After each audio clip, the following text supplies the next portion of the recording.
Breaking news చూస్తున్నాం. BRS నుండి కాంగ్రెస్ లో చేరిన station Ghanpur MLA Kadiyam Srihari party ఫిరాయింపుల ఆరోపణలపై స్పీకర్ గడ్డం ప్రసాద్ కుమార్ ఇచ్చిన నోటీసులు ఇచ్చారు.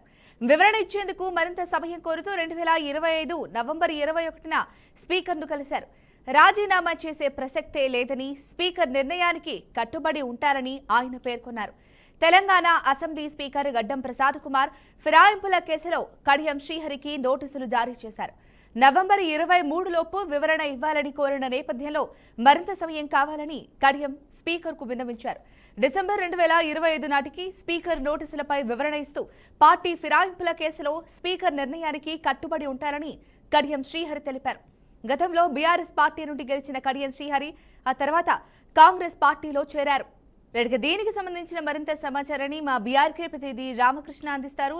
రామకృష్ణ, చెప్పండి, అంశానికి సంబంధించిన అప్డేట్ ఏంటి? ఝాన్సీ, ఏదైతే బీఆర్ఎస్ పార్టీ ఫిరాయింపులు వ్యవహారం ఏదైతే ఉందో అది కొలిక్కి వచ్చినట్టుగా కూడా చెప్పుకోవచ్చు. బీఆర్ఎస్ పార్టీ బీఫామ్ మీద గెలిచి కాంగ్రెస్ పార్టీలో 10 మంది జాయిన్ అయ్యారు. దాన్ని సంబంధించి ఇప్పటికీ 7గురికి సంబంధించి కూడా స్పీకర్ గడ్డం ప్రసాద్ కుమార్ తీర్పు ఇవ్వడం జరిగింది.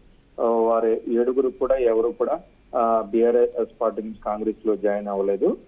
కాంగ్రెస్ పార్టీలో జాయిన్ అయ్యారు కన్నా కూడా బీఆర్ఎస్ పార్టీలో ఉన్నారు అనడానికి ఎక్కువ ఆధారాలు ఉన్నాయని చెప్పేసి దానికి సంబంధించి కూడా ఒక ఇది కూడా స్పష్టం చేయడం జరిగింది. సో మిగతా 3 ఎవరైతే ఉన్నారో ఖైరతాబాద్ ఎమ్మెల్యే దాన నాగేంద్ర కావచ్చు, లేదంటే కడియం శ్రీహరి. దాన నాగేంద్ర ఆల్రెడీ దానికి సంబంధించి కూడా ఇప్పటికీ హాజరయ్యారు.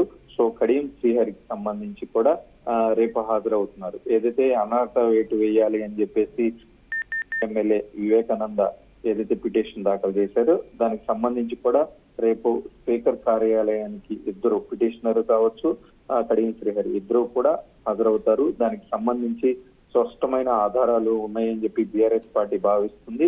ఏదైతే 2024 ఏవైతే ఎలక్షన్స్ జరిగినాయో దానికి సంబంధించి MP elections, Warangal MP elections సంబంధించి కడియం శ్రీహరి కూతురే పోటీ చేసింది. ఆ పోటీ చేసిన సమయంలో కాంగ్రెస్ కండువా కప్పుని ప్రచారం చేశారు. అవన్నీ కూడా కీలక ఆధారాలు బీఆర్ఎస్ పార్టీ దగ్గర ఉన్నాయి. ఖచ్చితంగా దానికి సంబంధించి అన్ని ఎవిడెన్స్ కూడా స్పీకర్ ముందు ఉంచుతాం.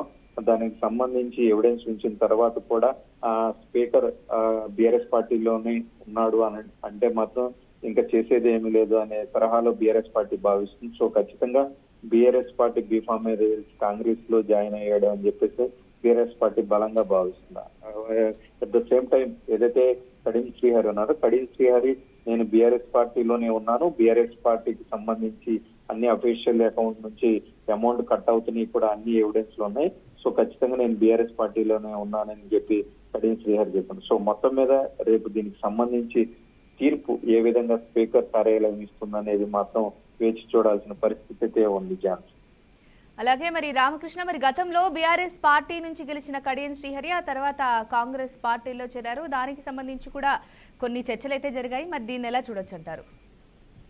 ఖచ్చితంగా దానికి సంబంధించి ఏదైతే కుత్బులాపూర్ ఎమ్మెల్యే స్పష్టమైన ఆధారాలు ఉన్నాయి. ఆధారాలన్నీ కూడా కాంగ్రెస్ లో జాయిన్ అయ్యాడు అనటానికి ఎవిడెన్స్ మొత్తం కూడా కలెక్ట్ చేసి రేపు స్పీకర్ ముందు ఉంచనున్నారు.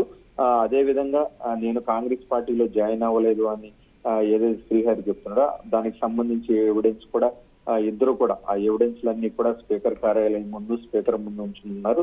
దీనికి సంబంధించి ఎలాంటి తీర్పు ఇస్తారు అనేది మాత్రం వేచి చూడాల్సింది.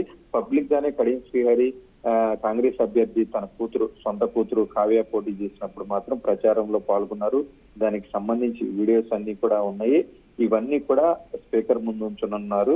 దీనికి సంబంధించి ఎలాంటి తీర్పు ఇస్తారు, ఏదైతే ఖైరతాబాద్ దానం నాగేంద్ర కావచ్చు, లేదా కడియం శ్రీహరి వీళ్ళ దగ్గర కొంత ప్రాబ్లం ఉంది. టెక్నికల్ గా ఏదైనా తప్పించుకునే అవకాశం ఉంటే తప్ప, లేదంటే మాత్రం ఫుల్ ఎవిడెన్స్ అయితే బీఆర్ఎస్ పార్టీ దగ్గర ఉంది. సో వీళ్ళిద్దరిది సంబంధించితో పాటు సంజయ్ చెప్పు వీళ్ళ 3గురిది పెండింగ్ ఉంది. వీళ్ళ 3గురిది కలిపి ఒకేసారి తీర్పు ఇచ్చే అవకాశం అయితే ఎక్కువగా కనిపిస్తుంది ఝాన్సీ. మరి రామకృష్ణ, రేపు ఉదయం 11 గంటలకు విచారణకు రావాలని స్పీకర్ నోటీసులు అయితే ఇచ్చారు. మరి కడియం శ్రీహరి కొంత సమయం కావాలి అని కూడా కోరుతున్నారు. మరి రేపు ఏం జరిగే అవకాశాలు ఉన్నాయి? ఖచ్చితంగా ఆల్రెడీ ఇప్పటికే దానికి కూడా లాస్ట్ టైం ఏదైతే స్పీకర్ కార్యాలయం నుంచి నోటీసులు వచ్చినాయి. ఆ నోటీసులు వచ్చిన నేపథ్యంలో కూడా అఫిడవిట్ కూడా దాఖలు చేశారు దానికి సంబంధించి స్పీకర్ కార్యాలయానికి. దాని నా దగ్గర ఫుల్ ఎవిడెన్స్ లో ఉన్నాయి. నేను బీఆర్ఎస్ పార్టీలోనే ఉన్నాను. బీఆర్ఎస్ పార్టీకి సంబంధించి ఏదైతే అమౌంట్ ఏదైతే ఉంటుందో ప్రతి ఎమ్మెల్యే కూడా కొంత మెయింటెనెన్స్ ఛార్జెస్ అని కట్ అవుతాయి. సో అవి బీఆర్ఎస్ పార్టీ నుంచే కట్ చేస్తున్నారు. సో బీఆర్ఎస్ పార్టీలో లేనప్పుడు నేను బీఆర్ఎస్ పార్టీ అమౌంట్ ఎందుకు కట్ చేయాలని బీఆర్ఎస్ శ్రీహరి కూడా క్వశ్చన్ చేసిన పరిస్థితి చూసాం. సో మొత్తం మీద ఏదైతే టెక్నికల్ గా తప్ప ఏదైతే వీడియో రూపం కావచ్చు మిగతా అన్ని అంశాలు మాత్రం బీఆర్ఎస్ పార్టీకి అనుకూలంగా ఉన్నాయి. ఏదైతే టెక్నికల్ పాయింట్స్ ఏమంటాయో టెక్నికల్ పాయింట్స్ ద్వారా కొంత వీరు తప్పించుకునే అవకాశం ఎక్కువగా కనిపిస్తుంది. స్పీకర్ నిర్ణయం మీద మాత్రమే దీనికి సంబంధించి అయితే రేపు ఏమిస్తారనేది అయితే ఒట్టుకుంటుంది. సో దీనికి సవాల్ చేసి ఇప్పటికే ఆల్రెడీ సుప్రీంకోర్టులో దీనికి సంబంధించి వాదనలు వినిపిస్తున్నారు. ఖచ్చితంగా 10 మందికి సంబంధించి ఏదైతే ఇప్పటి వరకు ఎందుకు మీరు కోర్టుకి స్పష్టం చేయలేదని సుప్రీంకోర్టు కూడా స్పీకర్ కార్యాలయాన్ని క్వశ్చన్ చేసిన పరిస్థితి ఉంది. దానికి కూడా ఆ స్పీకర్ కార్యాలయం కూడా సంజాషి ఇచ్చుకుంది. ఏదైతే మొన్న శీతాకాల సమావేశాలు జరిగి కొంత ఆలస్యం అయిందని కూడా చెప్పడంతో సో మొత్తం మీద ఓవరాల్ గా రేపు ఏం జరుగుతుందో అనేది మాత్రం కొంత ఉత్కంఠ లేపనుంది. Right, thank you Ramakrishna for the update.